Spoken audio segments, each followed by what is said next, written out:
you're not ready to spend real time on a portrait, this video might not be for you. Because real portraits aren't about finishing fast or hoping everything magically works. This drawing took me hours, with mistakes, fixes, and quiet moments in between. I compressed all of that into about 11 minutes, so you can see the full process. And if you stay until the end, you'll see the one small detail that changes the entire portrait. This is where simplification actually begins. Most people hate this part because nothing looks right yet.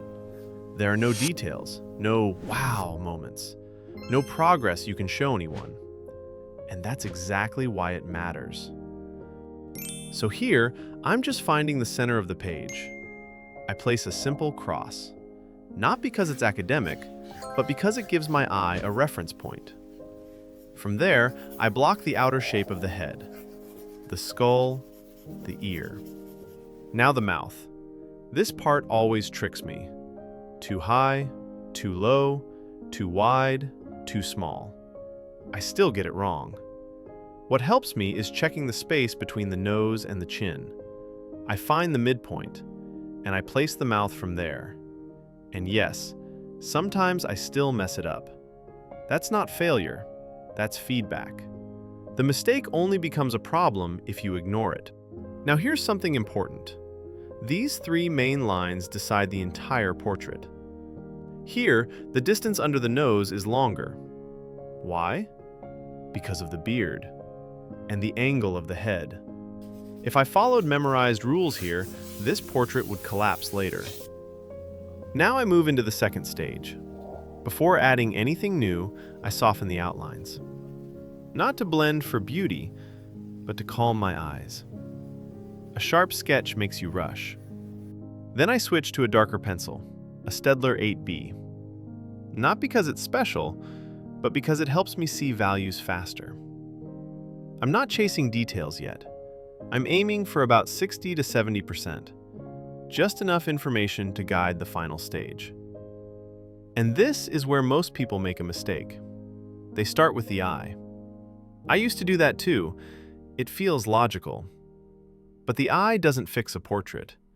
If the structure is wrong, a perfect eye won't save it. So I start with the nose, always.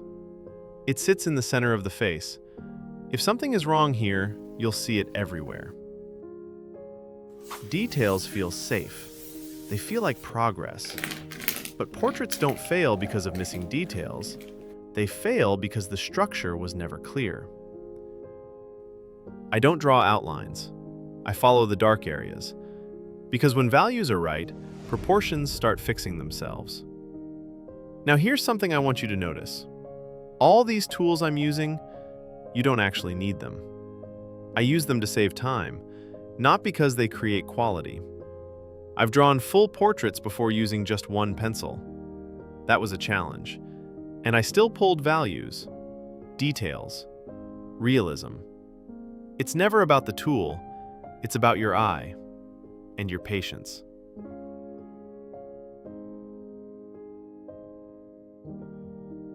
After I finish shading the nose, I don't jump straight into the eye.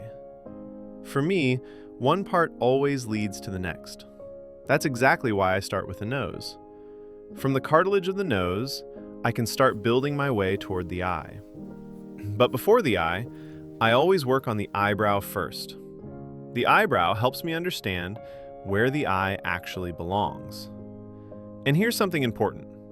Just because you start a part doesn't mean you have to finish it. Sometimes I can't solve the edge of a shape yet, and that's okay. It usually makes sense only after I start shading the areas around it. Right here, I feel like something might be off, but I'm not sure yet.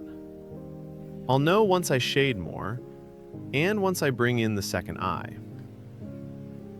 The most critical thing here is keeping both eyes on the same horizontal level, following the angle of the face. Around this point, I move into the mustache. To place the mouth correctly, I need the mustache first. And this is where I notice a mistake. The mustache isn't the right size. So I stop, fix it, and then come back to the mouth. Once that's adjusted, the mouth starts to feel more natural. To find the corner of the lips, I compare it to the opposite eye, right at the edge of the pupil. That comparison is what keeps the portrait balanced.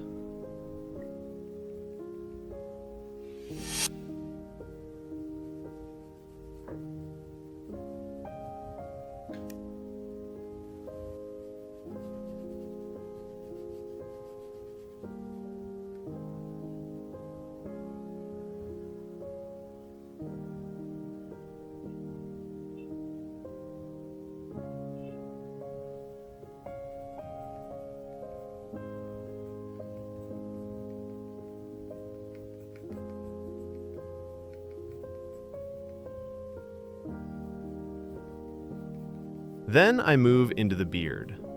The outer shape of the beard is critical. If it's wrong, the entire face feels off. After that, I finally move to the left eye. I don't draw it right away. I shade the areas around it first. I build details through shading, not outlines.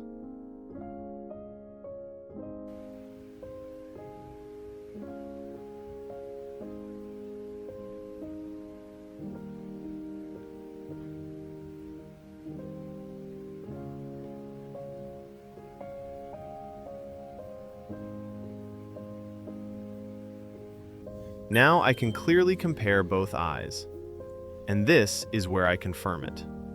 The right eye is too narrow, so I erase the outer edge, open it up slightly, and suddenly, everything feels more accurate.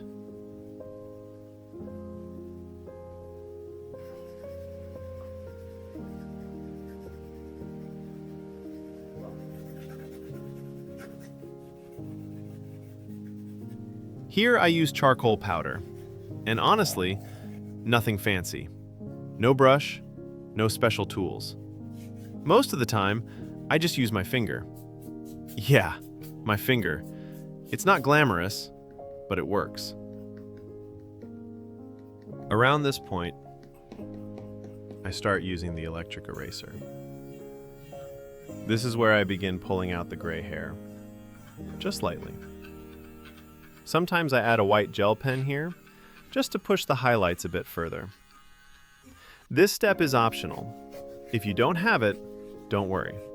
It's not what makes the portrait work. It just saves time. After that, I move into the hair using charcoal powder. This step makes everything faster for me. Here's the key part. I don't start by drawing the hair itself. I work the background first.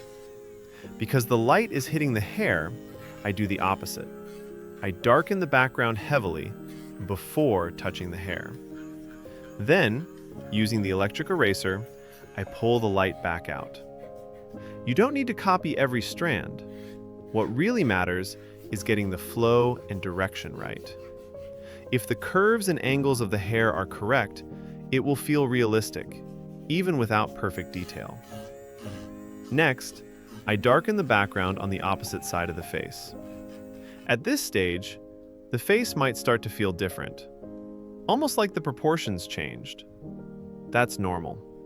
Once I bring the electric eraser back to the front, I can rebalance the face, and everything settles again. Around this moment, the portrait starts to feel real. I come back with the white gel pen again, adding those small hair highlights where the light hits. This step matters more than it looks. After that, I move to the clothing. I don't over-detail it.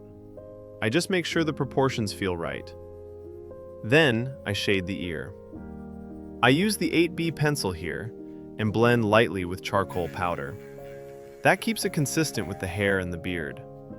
At this stage, I make sure the side facing the light stays brighter. That contrast is what pushes the realism forward. Now, the part I save for last, the eye.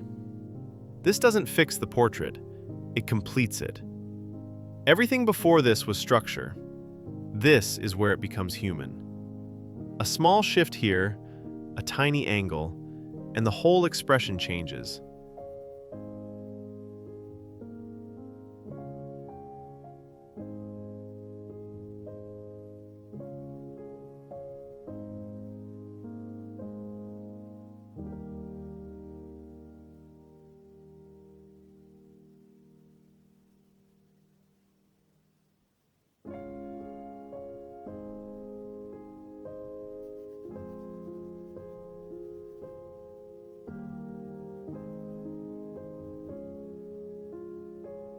This is why I wait. And when it finally clicks, that's the moment the portrait comes alive. If this helped you see portraits differently, there's another drawing on the channel where the same mistakes show up, and the fix changes everything. Take your time with it.